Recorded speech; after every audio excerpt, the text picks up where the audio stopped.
Hi, this is Reinhard from EverydaySystems.com. Welcome to part 2 of the Mods and Tweaks trilogy. If you didn't listen to part 1, you're going to have no idea what I'm talking about today, so please go back and listen to that first.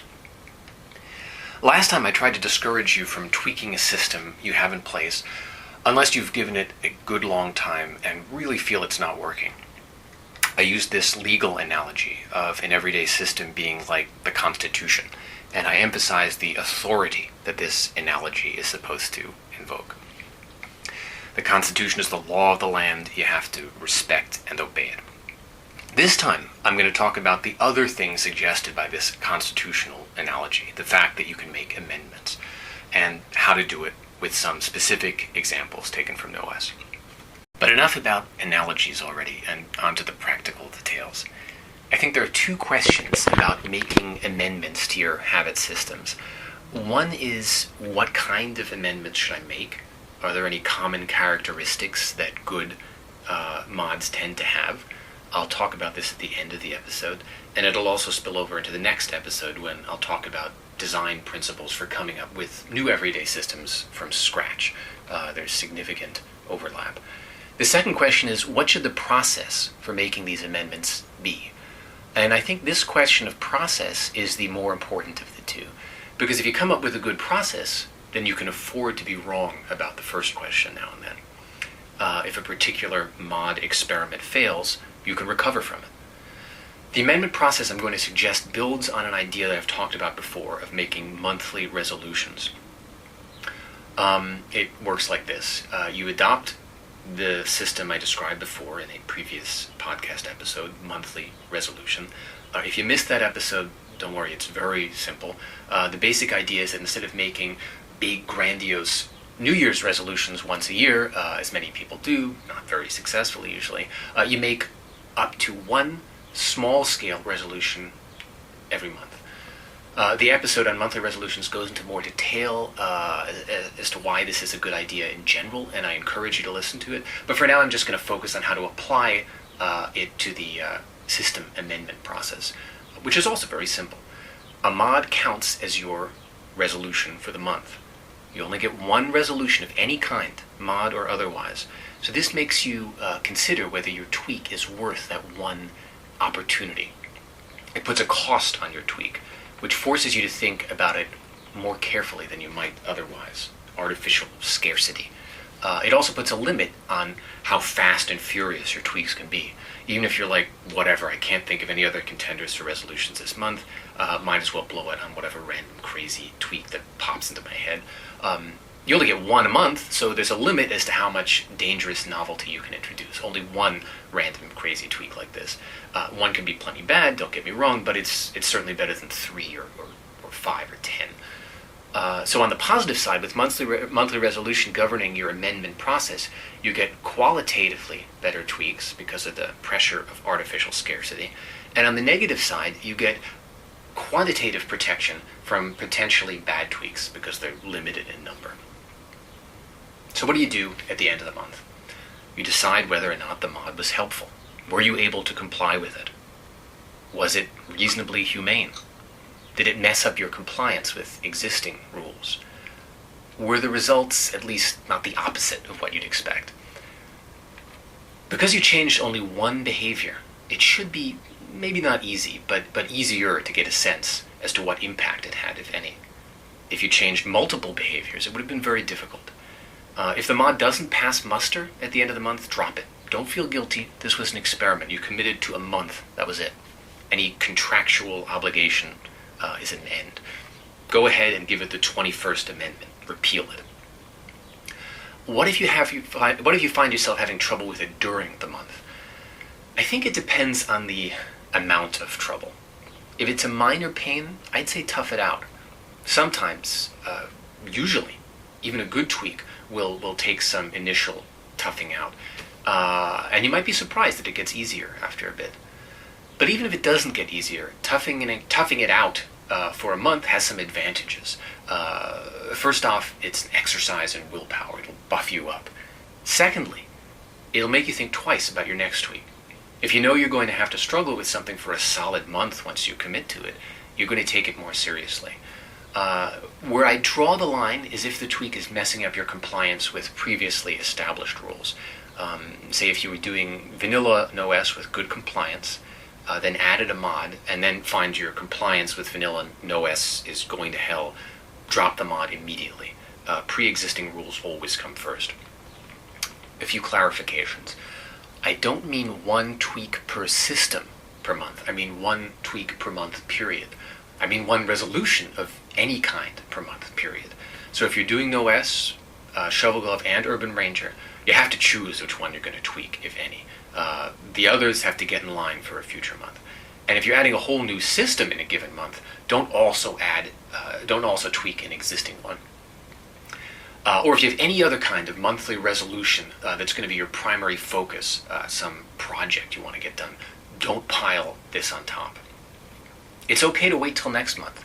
You're not going to be able to solve all your problems immediately. For now, you want to keep the number of innovations you're adding in any given month to a manageable level. That way you can more clearly see if your tweak is having an impact. And you can give your tweak and your existing rules the attention they need to have a chance of succeeding. Novelty, a new behavior, is not just risky in that it might not work.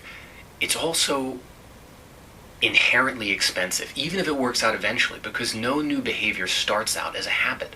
It takes weeks or months of practice to automate a new behavior into habit.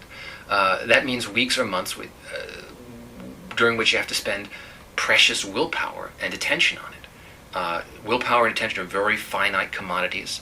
If you change or add more than one behavior a month, you run a very real risk of overdrawing your available funds of this stuff. You might sometimes be able to pull it off, but look at it from the perspective of a lifetime.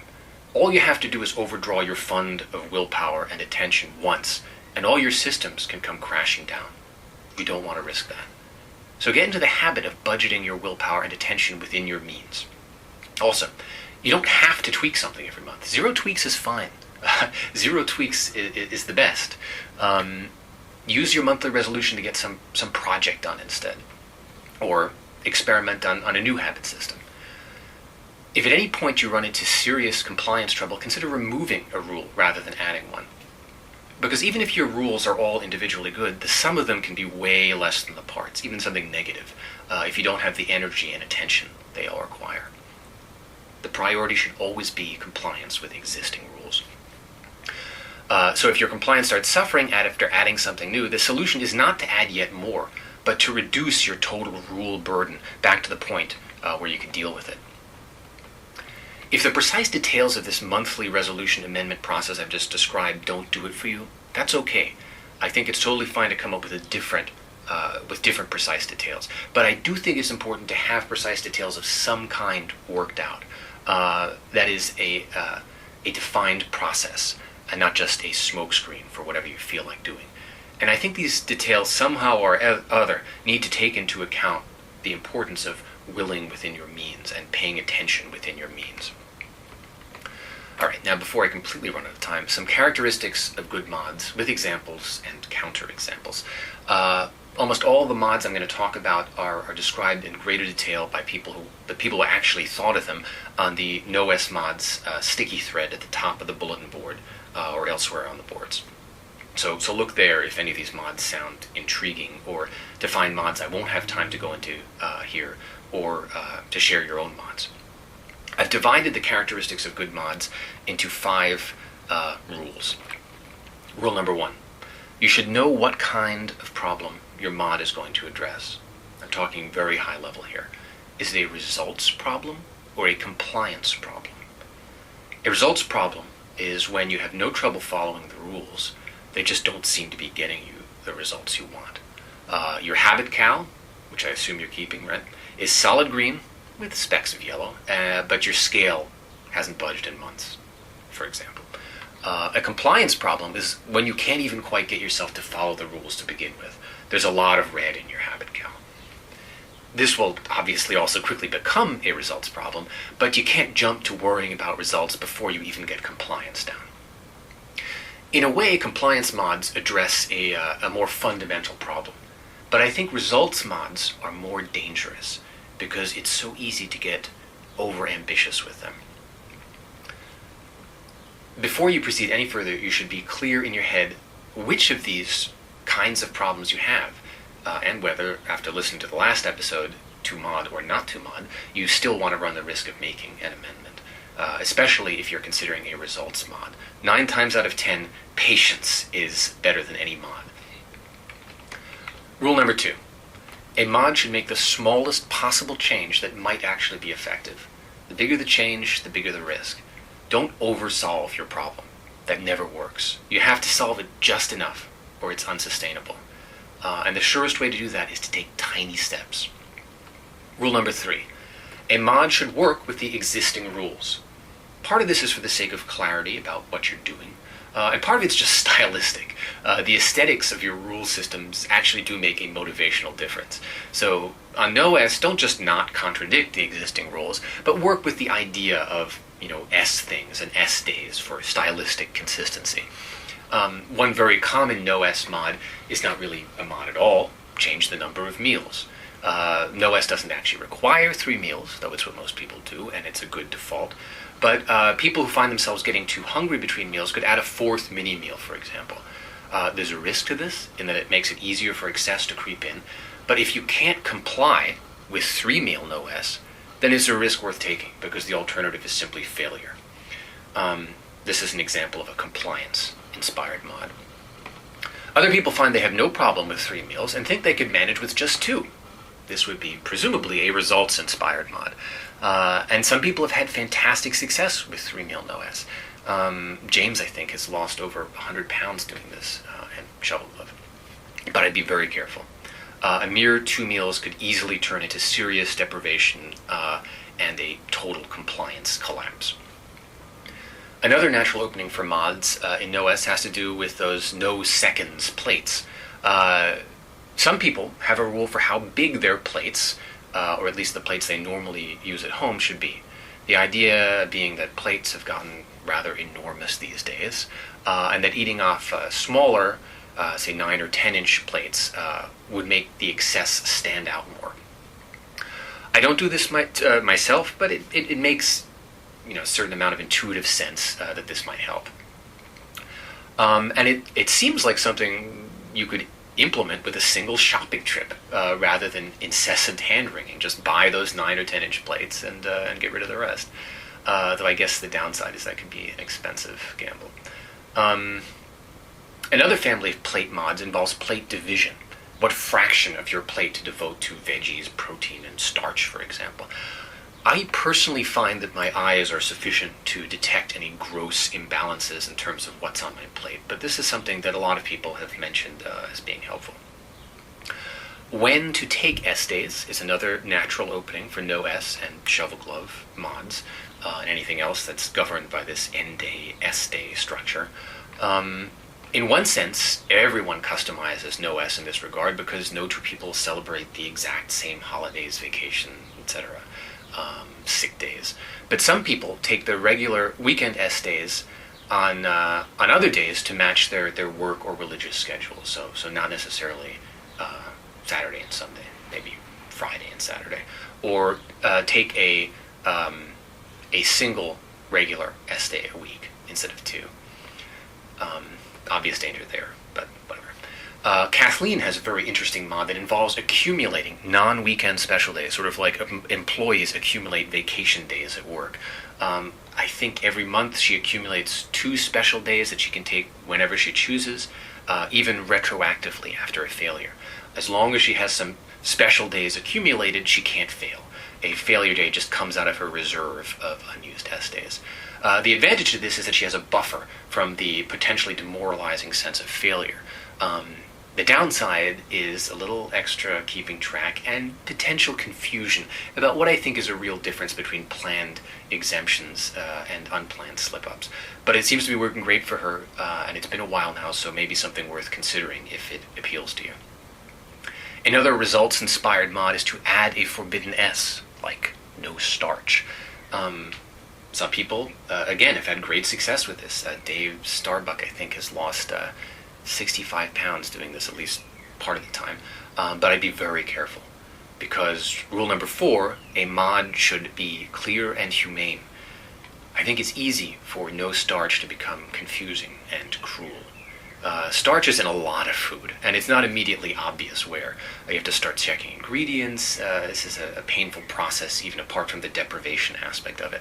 I don't want to knock the success some people have had with this. Obviously, you have figured this out for yourselves, but just to issue a general warning to the uncommitted against diet hubris here. If you do want to do something like this, I think it's safer to maybe tighten up your definition of sweets by counting some previously borderline substance, like let's say orange juice, as a sweet, than to add a whole new category of restriction. It's a smaller, safer change. It doesn't actually change any of the existing rules, it just interprets them a little more narrowly. Don't jump to this, of course. Only tighten the no sweets rule if you're really having trouble with some borderline sweet, because even small tweaks have their risks. Other people do the opposite of tightening restrictions. For the sake of compliance, they allow some precise, reasonably healthy kind of food to be exempt from the no-S rules, promoting it to the okay status that caloric beverages like orange juice have on vanilla no-S. Two Solid Flesh has reported great success doing this with cottage cheese. Others have reported doing this with fruit, though I'm not sure how that's panned out. I suspect that fruit, though it sounds like the perfect exempt food, may be a problem because then it doesn't make it onto your meal plates where it would compete for space with less healthy, more fattening stuff. Another common family of no-S mods is to add some clarity, shall we say, to what your S days should look like. Although a tempting opening for mods, this too can get dangerous fast. I covered these in the S Days Gone Wild episode, which I did on the subject a while last year, I think. So for now, I'm just going to refer you to that. Rule 5. Never add a mandatory restriction when a positive default will do the trick. Restrictions are risky, they demand attention, and it's demoralizing when you fail to follow them. They're necessary to a degree, but they can quickly become overwhelming. So consider supplementing your rules if they need supplementing with positive, optional defaults instead. These can be intelligent dietary defaults, like I discussed in a previous podcast episode, or a habit of intentionally rewarding away resentment on S days for no-S, like I discussed in S Days Gone Wild. You can even consider respinning some of the restrictive mods I've already talked about as defaults. The plate size rule, for example, is a terrible rule if it requires you to carry around your own plate with you wherever you go, or if you have to bust out a tape measure before you can decide whether or not to accept your host's hospitality at a dinner party. But if you get a few smaller plates at home and say, when I'm at home on end days, this is what I'm going to eat from by default, that's a lot more humane and realistic. There's not a lot of downside risk to that. There are many, many other mods I could discuss here, but we're in serious overtime as it is. Next episode, the conclusion of the Mods and Tweaks trilogy. What to do when a mere mod isn't enough. How to come up with a new everyday system from scratch. The fundamental principles of systematic moderation. Thanks for listening.